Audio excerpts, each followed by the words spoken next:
Hey, what's up everyone? It's Cody And Joseph. here way out west doing a little bit of spring bear hunting, and we just wanted to tune in and share some of our success stories and see if you guys can't maybe take some of those methods or some of those techniques and apply it to your own hunts and maybe help you be successful out in the field. Yeah, Cody got drawn. I didn't this year. Something happened here in Oregon.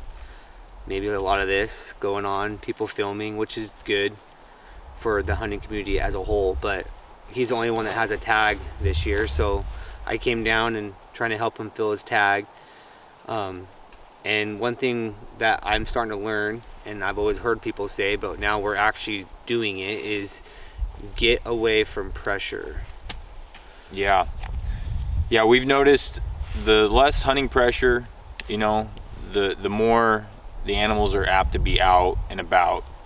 So this was a real active logging area that we're hunting this year in years past, and since they've sort of eased up on the logging, we've noticed that it's been more productive as far as seeing animals, not only the spring bear but deer. And this isn't a really popular area for elk, but we've noticed in general that the population is starting to rebound, the less pressure there is. So that's a big thing to take into account. If you guys are trying to decide, where should I hunt, or what land should I hunt, obviously it's a good public land is the best place to start. Which this has both. We are technically on public land right now. Yeah, and there's been a lot of logging in the area, so it's sort of that checkerboard where you can get in and hike and bike behind gates and get away from that pressure, because there's a lot of public land that's that's repeatedly just pounded with pressure, and that's where we see a lot of guys going initially and they're not finding success. So you got to try to get away from that as much as possible, and it might require some research, or it might require a few years of hunting before you even find that area. But the ticket is to be persistent and just stay at it. Don't be discouraged if you go a whole season with seeing next to nothing. Even if you see nothing, it's still telling you something, that you might not be in the right area, or there might just be too much pressure. Yeah, I've been hunting down here since 2015, and it took me a long time to kill my first bear, but in the last 2 years, I didn't get drawn, but the last 3 years, I've killed 2. He got one in between those 2 years. So we've killed 3 bears just between us two, and have had many other opportunities just from learning the area, getting away from pressure. There's no one back here. We saw 2 bears yesterday. There's no one back here. No rigs, nobody. We hoofed this up the hill and rode our bikes with this on our back, and got a little wood stove, stay warm at night. It is comfortable. It's pretty nice having a setup like this. This is a great setup where you can actually get in here and stay warm at night, because it's still tonight's supposed to get down to below 30, I think. So it's gonna be nice and warm in there. This allows you to come in here and stay in here. Last year we would we'd walk in this far. We hunted here last year, but we'd have to go back to the truck, then drive an hour back to camp, only to get up, drive the hour back, hike the 4 miles to get in here to a bear that we saw. Yeah, if you guys have the means, to get a tent and to get a 0-degree sleeping bag, you don't necessarily have to have a wood stove or have a fancy bike. But if you can just, if you can find a way to stay out and hunt in an area where it doesn't have a lot of pressure, you can pretty much guarantee that you're going to see animals. And again, you just got to be persistent. And it's easy to say that, to get away from pressure. Everyone says that. I've said it for years. I've been lucky enough to, especially with blacktail, to find areas where there's a lot of pressure but still be successful.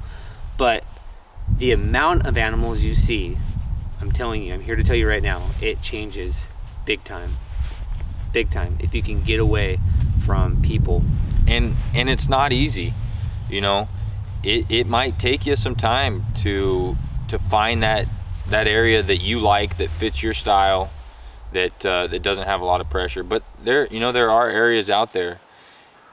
And to kind of get away from the pressure a little bit, you have to be in an area that is going to produce, right? You have to do a little bit of homework on, harvest reports, And that's all I have ever gone off of.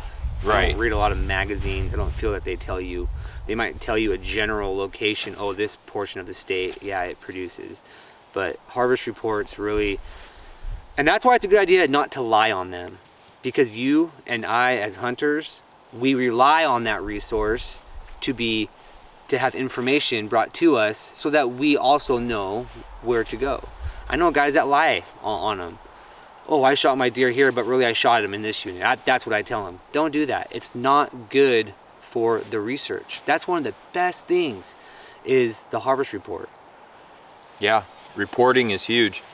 And it's not only helping us, you and I as hunters, but it's helping wildlife biologists, conserve and preserve our harvest abilities, and for future generations to come. And so not only doing your research, but if you like an area and you want to learn more about that area, then get in that area and get off the roads and get off the trails and dive into some drainages and just see what's going on. Because you're only scratching the surface if you're looking through your binoculars. You need to get down these ridges and see if there's scat, see if there's rubs, see if there's sign.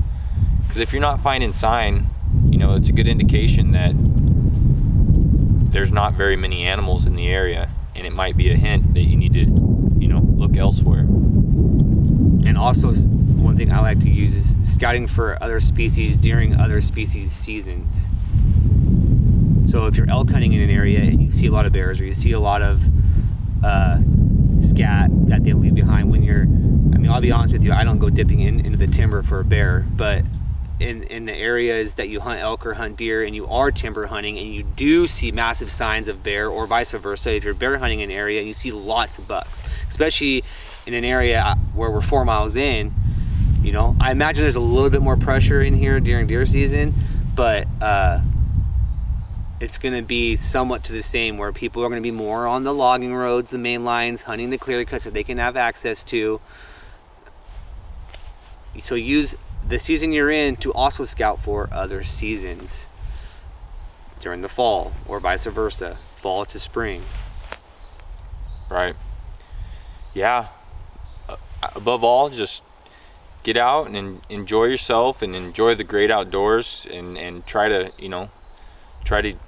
do it with friends and family, and try to avoid going out alone, because you can get yourself in some hairy situations. So just go prepared and have fun doing it.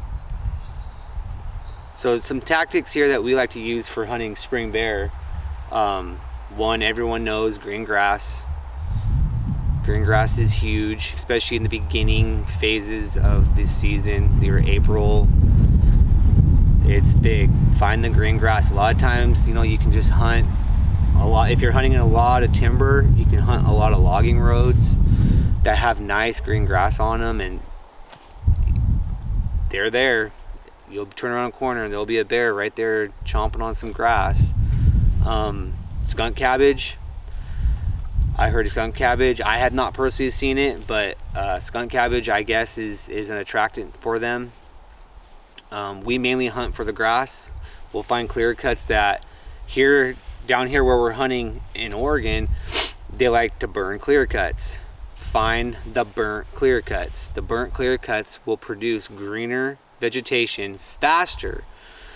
And believe it or not, you don't just see bears in them, you see deer in them, you see elk in them. They attract way more animals than just your average clear cut that they never burnt.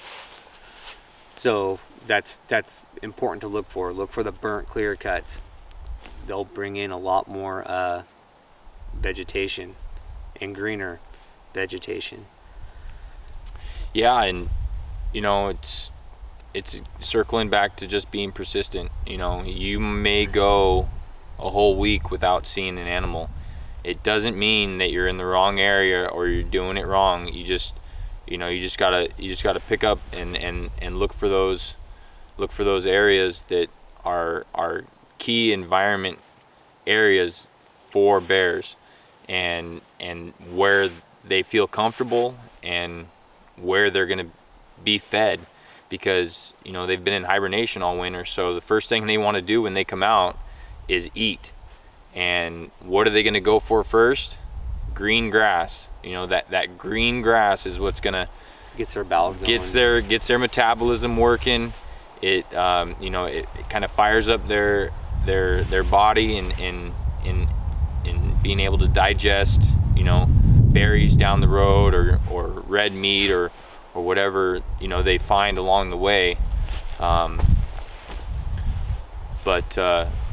I think another thing to touch on is time of day.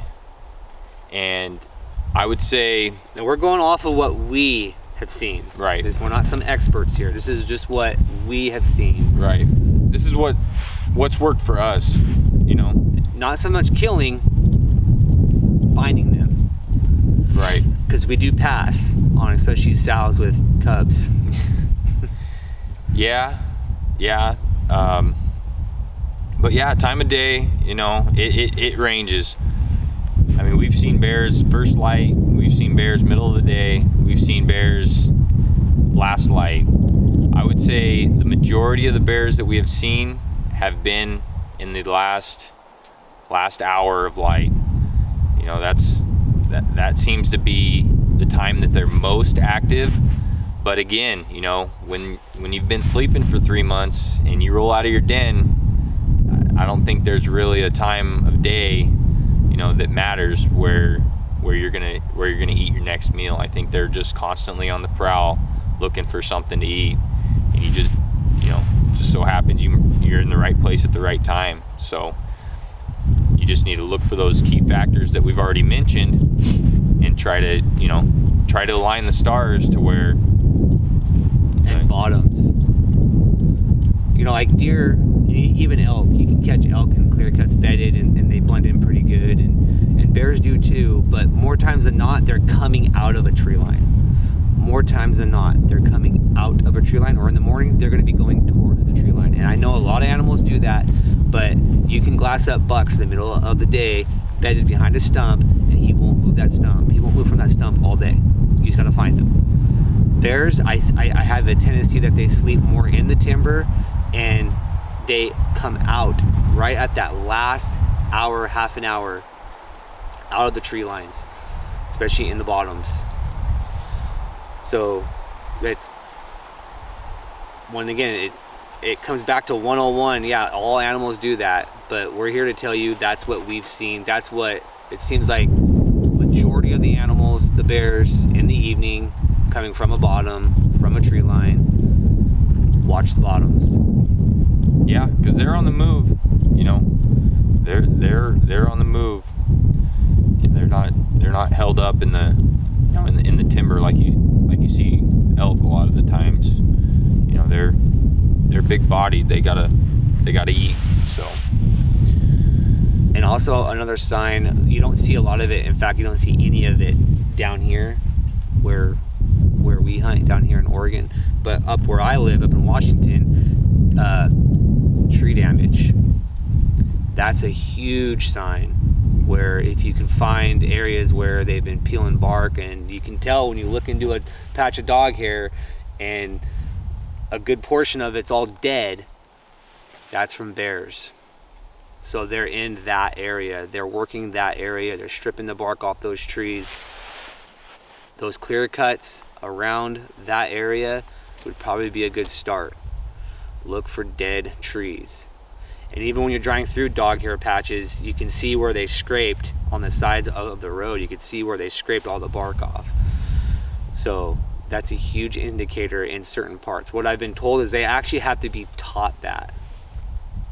They have to be taught that. That's why you don't see it down here, because these bears don't know about it. That's what I've been told from someone from the Oregon state, is they have to actually be taught to do that. So look for those, look for those signs, and it might not be a direct sign of a bear, but there are signs that will point you towards the bears. So, and we saw 12 deer yesterday. In the one clear cut, we saw seven deer, and it was in the evening. And we were even thinking, well, maybe this isn't a good spot because there's deer in here. And we have seen bear in this clear cut in the past. It's very green. We've seen 2 last year, and we were just thinking, well, if there's so many deer here, there's, maybe there's no bears here. Literally the next clear cut over, up the hill, had 2 bears in it. Yep. So don't let that discourage you either. Just because you see deer in a clear cut doesn't mean there's no bears there. Yeah. So hopefully this helps you on your next hunt, or at least guides you in the right direction to to motivate you to get out there. And if you've been thinking about doing some spring bear hunts, it's definitely a fun time. After sort of the late buck is settled, you're kind of eager to get back out in the field, and you don't want to wait till the fall. So early April in a lot of areas, you can get out and do some glassing and do some hunting, and maybe turn up spring bear. Yeah, it's a fun time. It's kind of the separator between, so that way it cuts the time in half, so you're not waiting till fall time. It's and a lot of states offer good opportunities. This state does, Oregon does, Idaho does. I'm not going to go into other states because I don't really know. Washington does not. It's absolutely horrible. But Oregon offers good opportunities. That's why I didn't draw. People are catching on, which is fine. He'll always get a tag probably, so I'll be down here. But yeah, it's get out and do it. And we're going to try and do more of these too, of what we know. We're not trying to be experts, because we're not. We're learning it just like everyone else is. We fail constantly. I fail constantly. I've failed so much the last 2 years, it's not even funny. But I'm not going to let it stop me. We're going to get back out. We're going to do it. We're going to try and help everyone else be successful, and to let this, it's a pastime. Hunting is a pastime. It is a tradition this country has always carried, and don't let no one tell you it's not. And we have to keep the community growing. So get out there, get your tags, get your gear, enjoy life, have fun, and bring some big bucks, some boars and bulls home. Yeah. Share your stories, like and subscribe to our YouTube channel, and we'll bring you some more videos. One very thing soon. Me and Cody were talking about last night when we were walking back from our hunt is we want to start doing massive engagements back to people who do follow us. Lately we do we've been trying to do a giveaway of like a hoodie, a shirt, a hat combo to a couple winners after a hunt or whatever. But from here on out, if you're subscribed and you like and you follow us, and you like, if you are subscribed and you like and you comment on the video in which something is taken, harvested, killed, we will always give out at least at this moment a hoodie, a shirt, and a hat combo per harvest. So we thank everybody for following us that has and that continues to follow us, and we plan on giving more back. So be sure you like and subscribe, and watch for those videos where we are successful, because we wanna give back to you guys in appreciation. And also, if you do comment on the video that we do a giveaway, please follow through with it. I've already had one guy, and I'm still waiting for him to contact me back. We're on Instagram, we're on Facebook. I mention it on all 3 platforms.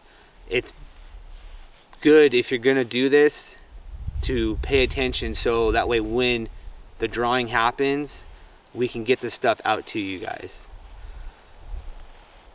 But from this moment on, you know, spring bear season's here. We're gonna get back after it here this evening. Saw 2 bears yesterday. Hopefully we'll get one down here and do another giveaway. Yeah. Follow closely. Till next time, peace.